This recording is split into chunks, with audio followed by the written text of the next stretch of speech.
Hello, crafty friends. My name is Jessica, and welcome back to my channel.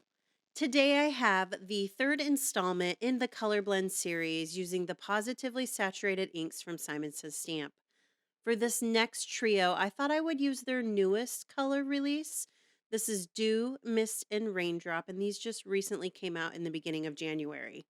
Now, I can't talk about ink blending without talking about my favorite paper, and this is Simon Says Stamp 130 pound. While it's not necessary to get these inks to blend beautifully, it is one of my favorites. I do know there are a lot of them on the market that people enjoy, such as the Hammer Mill, Bristol Smooth, and also Not Your Mama's Cardstock from Brutus Monroe.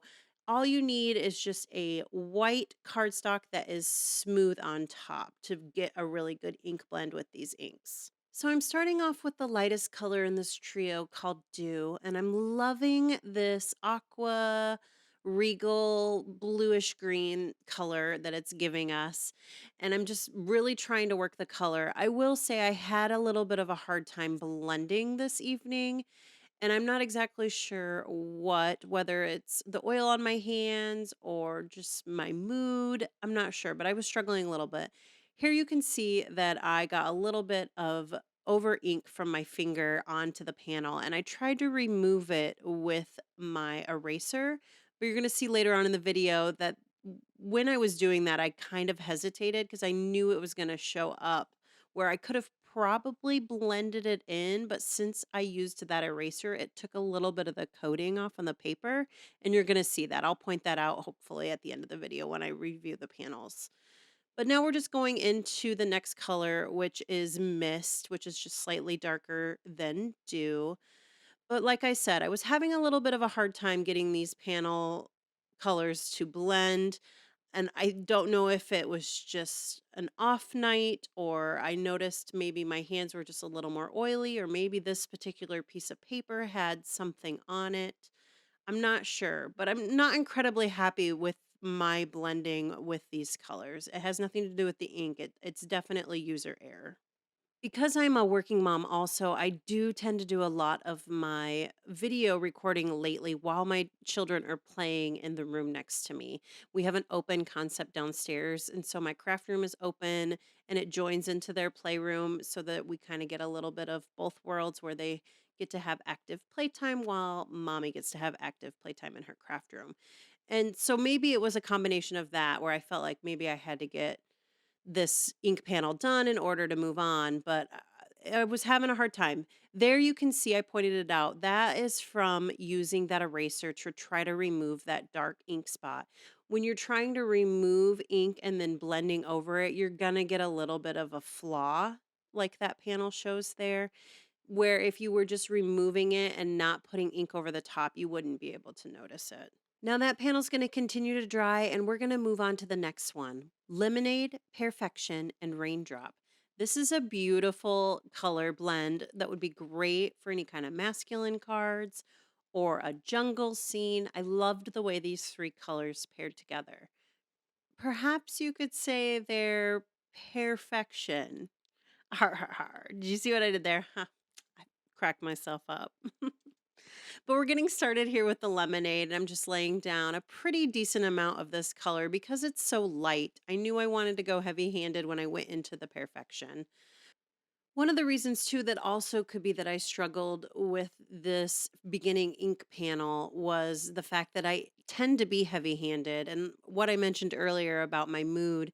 If I'm carrying a lot of stress or unwanted feelings while my craft room is my safe space to try to de-stress, sometimes that can be hard. And so maybe I was just holding on to a little bit of day-to-day stress and it became apparent in my ink blending by putting too much ink down. Maybe I was a little too heavy handed. So there are a lot of factors that go into creating, and that was probably one of the downfalls and one of the reasons why I thought maybe I was struggling trying to get that ink panel blended. Now, I loved this moment when I added the raindrop to the perfection. You get that third color, that third uninspected color, and it's just glorious. I know I talked about how this would be a good jungle scene, but also what just popped into my head was a Frankenstein Halloween theme would be really great with this color combo. This card would also look really great with a background panel stamped on top in Boston silver ink or gold, really. The options are endless with these color combos. For the one up in the corner, you could go ahead and use the splatter technique I've talked about using water to hide some of those little imperfections that you could see during the inking drying process. While these inks do dry back, it takes a little bit of time, so you're going to want to let them sit before you make any decisions. Now we're doing a quick little clean of my waffle flower mat before we move on to the third trio. This trio is going to be Lilac, Dew, and Mocha. I'm adding in a brown. I haven't done that yet, so I'm really excited to show you this color combo. It turned out to be really, really beautiful, and it might be my favorite of the four for this blended series. So we're starting out with lilac, which is one of my favorite colors from the whole entire line. It's this beautiful, warm purple. And then we're going to go into that dew. And I've talked about the third color magic, but we get this really awesome third color between these two that's really unique, and I'm excited for you to see it. Even with the lilac, I'm going in pretty heavy handed, and that's usually not my MO. So something's definitely going on as I'm watching this back, realizing that maybe I was a little bit stressed for time, stressed in life. Something was definitely going on. And in the moment I didn't realize it, but looking back, something for sure. As I lay more of this color down, you're starting to see that color in between, and it's screaming mermaid to me. I would have loved to seen a panel where I do half of it in that lilac color and half of it in dew and really overlay the two colors in between to get a beautiful little mermaid scene. I could visualize Lawn Fawn's little mermaid sets. I think I have one in my stash, so maybe you'll see it, but just very much mermaid, ocean themed, something of the underwater realm would look really good with these color combo. Now we're going to go in with Mocha, and this is going to just elevate this color combo into something completely different. While you still could do a mermaid scene and use the Mocha for maybe the ocean floor, it's just a little bit of a different feel. While it's still good, I still enjoy this color combo. It just changes it for me, which is amazing how color can pivot something just by adding something completely unexpected.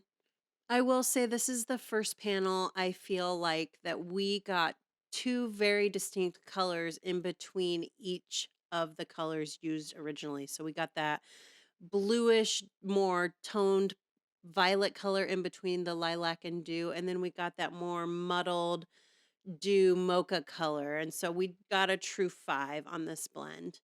Now we're just going to do a quick cleanup. I like to use my squeaky clean on my waffle flower grip mat. And this time we are using pumpkin donut. Now we're moving on to the last trio, guava, marine, and mist. Usually, when I do these trio blends, I look at my swatches for the inks and kind of speak to me, or I let them speak to me on what colors I should be blending. But this one in particular, I did pull from Pinterest because I needed a little bit of extra inspiration on what colors to blend. So this was originally Distress Oxide Color Blend. So the one that inspired me was from, of course, Christina's Oxide Combos, Christina Werner here on YouTube. And it was Kitsch Flamingo, Tumbled Glass, and Evergreen Bow. Those are the ones that inspired this color combo, but using the positively saturated inks. Someone had left me a comment asking where I got my inspiration, and it is mostly just staring at my ink swatches. But for this one in particular, I needed a little extra help. So I did go to Pinterest and I found this color combo. And so I just wanted to recommend that Pinterest is still very much a thing to find inspiration from other people.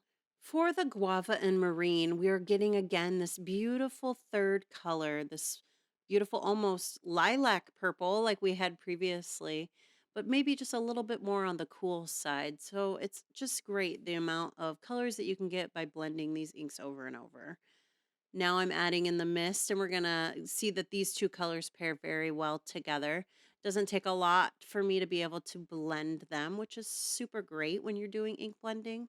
You don't want to have to fight with the ink a lot. So that's another reason why I just love these inks so much.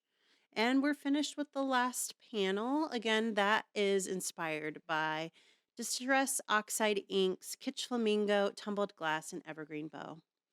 Now we're going to do another quick cleanup, and then we'll go ahead and lay the panels out and see them all together. So after I lay these out, you're going to see that that first initial panel does have a few imperfections in it. So like I said, I would do some kind of technique where I'm covering those up using some kind of splatter technique with water or paint. So this is Dew, Mist, and Raindrop. Lovely, lovely aqua teal colors. Then we have Lemonade, Pearfection, and Raindrop. Then we're going to move into, oops, little switcheroo there, Lilac, Dew, and Mocha. This brown was a fun little addition to this trio. Then we're finishing it up with Guava, Marine, and Mist. I want to thank you for stopping by today to learn with me, and I hope that you got inspired by this series. Thanks again.